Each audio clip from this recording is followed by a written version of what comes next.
नमस्कार, मैं हूं संध्या अचल और आप देख रहे हैं तुरंत न्यूज। चलिए चलते हैं बड़ी खबरों की ओर। बड़ी खबरें sponsored by child progressive school Asnabad Jhumritelaiya Koderma.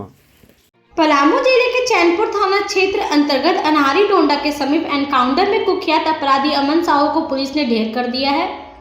Palamu SP Rishma Rameshan ने घटना की पुष्टि की है। उन्होंने जानकारी दी है कि ये घटना मंगलवार की सुबह 9:15 की है। बता दें कि एनआईए की टीम को एक मामले में अपराधी अमन साहू से पूछताछ करना था, इसलिए पुलिस अमन साहू को कड़ी सुरक्षा के बीच रिमांड में लेकर रायपुर जेल से झारखंड ला रही थी।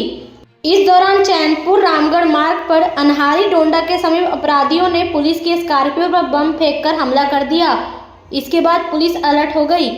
वहीं पलामू एसपी ने बताया कि अपराधियों ने पहले वाहन पर बम फेंका, इसके बाद अपराधियों ने फायरिंग शुरू कर दी।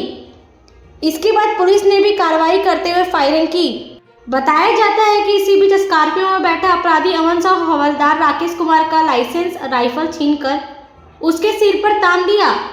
फिर मौके का फायदा उठाकर वह भागने लगा।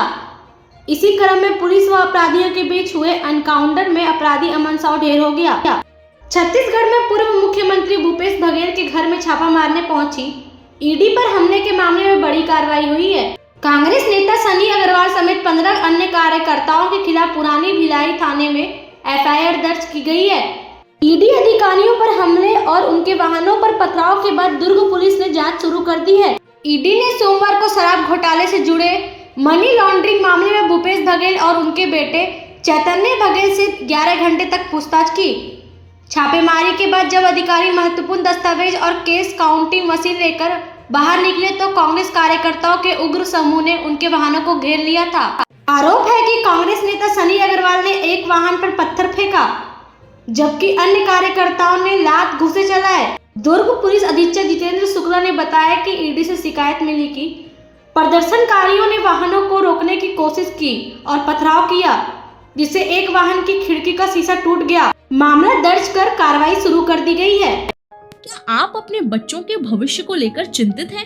क्या आप चाहते हैं कि आपका बच्चा एक उज्जवल भविष्य प्राप्त करे? तो the Rameshwar Valley School Jhumri Telaiya में आपका स्वागत है। बागेश्वर धाम के पीठाधीश्वर पंडित धीरेन्द्र कृष्ण शास्त्री हिंदू राष्ट्र बनाने की लगातार बात कर रहे हैं। वे बिहार के गोपालगंज आए तो यही बात कर गए। उनके बयान से प्रदेश का सियासी पारा चढ़ गया है। विरोधी दल आरजेडी की ओर से अब तक विवादित बयान सामने आया है। मंगलवार 11 मार्च को आरजेडी के विधायक रामवीर सदा ने कहा कि बाबा बागेश्वर हिंदू नहीं है। आरजेडी विधायक ने कहा कि पहले वे धीरेन्द्र शास्त्री हिंदू हो जाए। अगर वह हिंदू रहते तो हमेशा हिंदू की रट नहीं लगाते। आरजेडी विधायक के इस बयान के बाद सियासी पारा और चढ़ सकता है।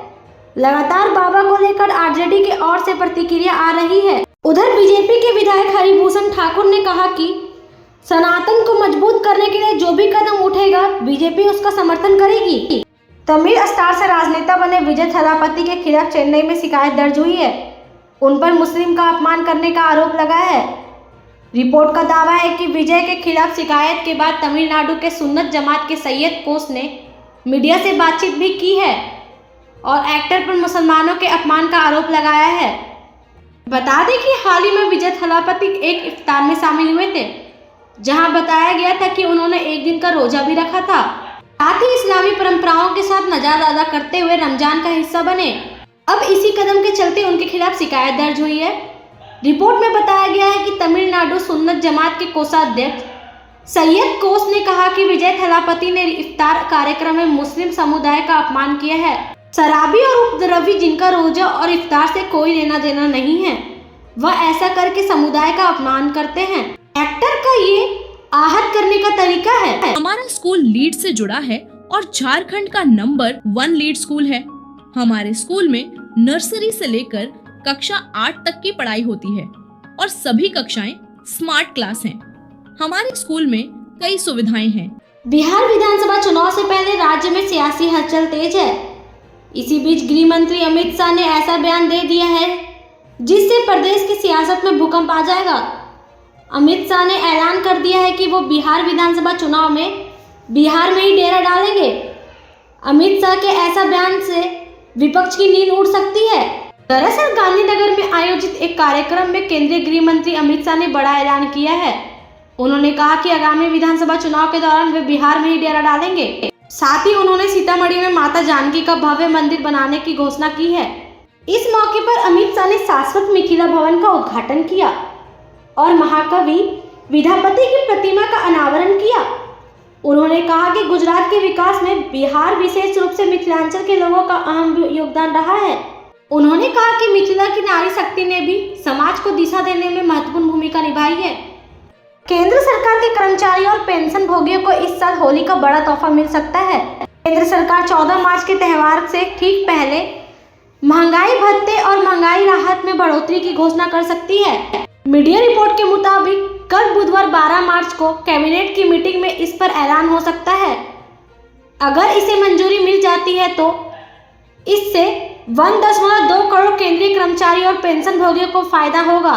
सरकार द्वारा कर्मचारियों को त्योहारी राहत प्रदान करने के लिए होली के आसपास भत्ते बढ़ाने का पैटर्न रहा है। बता दें कि हर साल सरकार डीए और डीआर में 2 बार जनवरी और जुलाई के लिए संशोधन करती है। दूसरा वार्षिक संशोधन जो जुलाई से लागू होता है आमतौर पर अक्टूबर या नवंबर में दिवाली के आसपास घोषित किया जाता है।